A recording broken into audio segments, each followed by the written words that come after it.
Hi, I'm Shelley, and I am the author of Vice and Vindication, part of the Broken Saints series, and I'm going to read you a chapter from my book. I hope you enjoy it. My prey was here, and as he moved around the docks, as though he were safe, only I know how unsafe he really was. His motions were meandering and cautious.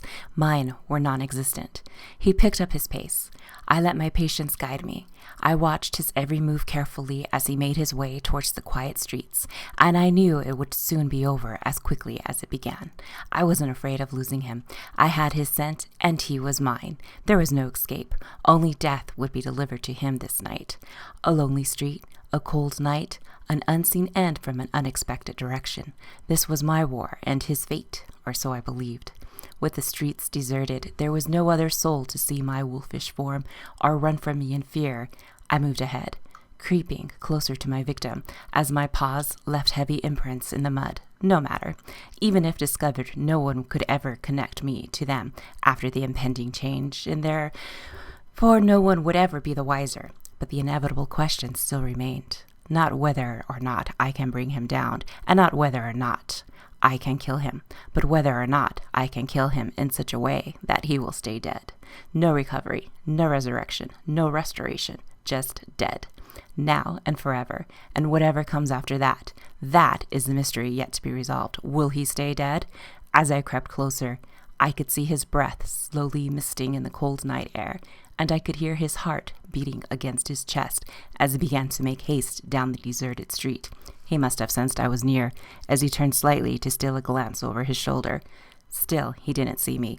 Still, he was blind to his fate, and I didn't hesitate. I ran, leaped, and took him down in seconds, tearing into his throat with razor-sharp fangs, ripping flesh from his neck as I brutally fought to devour his life force, blissfully, eternity, forevermore.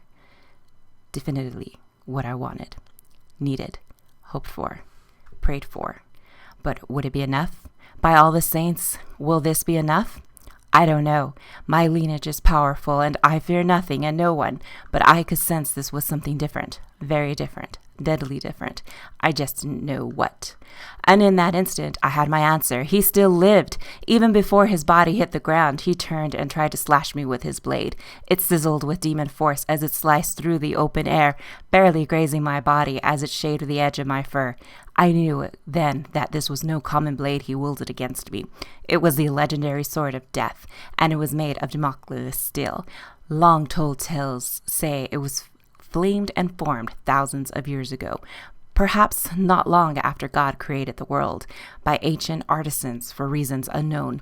Nothing could stand up to it, and nothing could stop it. It was an irresistible force, and it was not to be reckoned with. But death was here in Morocco, and he was seeking me, even as he began to heal from the wound on his neck. I spat out his blood as we eyed one another. I knew why he was here, and now he knew I was here. I stayed my ground. I wouldn't run from him. It would be useless. But I still had a killing move. I charged him again. This time, I locked his sword arm and hand between my teeth and tore at it with all my strength. He dropped the sword and screamed in pain as his arm was torn from his body. Death can feel pain? Of course it can, as can the rest of his kind. Nearly impossible to stop and kill. Where one fell, another would rise. There is no escaping death. But he wouldn't be having me tonight. My claws slashed against his torso, ripping him open and exposing the inner workings of his ungodly evil. For just a brief moment of eternity, I gazed down at my sworn enemy, and then did the most righteous thing I could think of. I devoured him. Let him heal from that. My blood dripped down my jaw. The noise of the battle and his cries of pain drew others from their homes. Commotion and chaos, magnets of curiosity. But I couldn't stay and savor my victory. I had to run. His life was ended, and my time here was running out. How long would it be before another found me?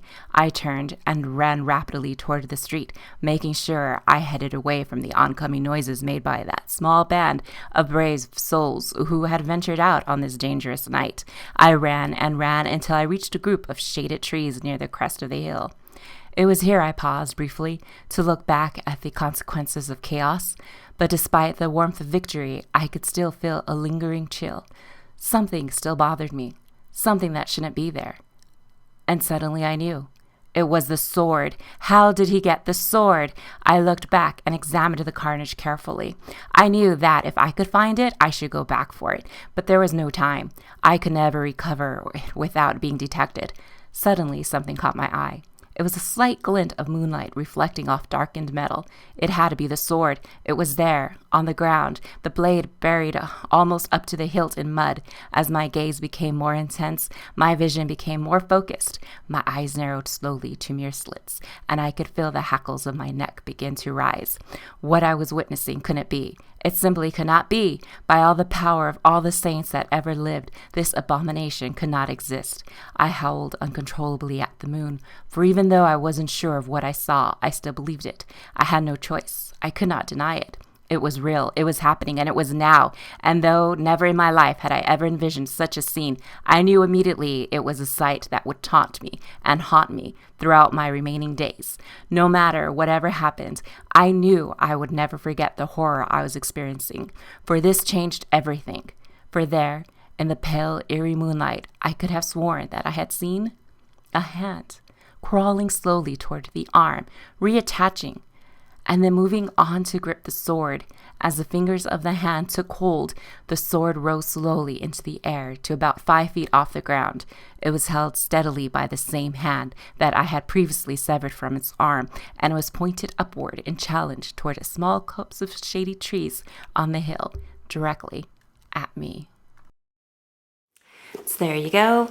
That is chapter 1 of my book of Vice and Vindication. If you would like to pick up a copy, you can go to a lovely bookstore called the Book Dragon, and they are located at 6 West Row, Stockton-on-the-Tees. Or you can visit their online shop at thebookdragon.co.uk. I hope you enjoy it and have a great day.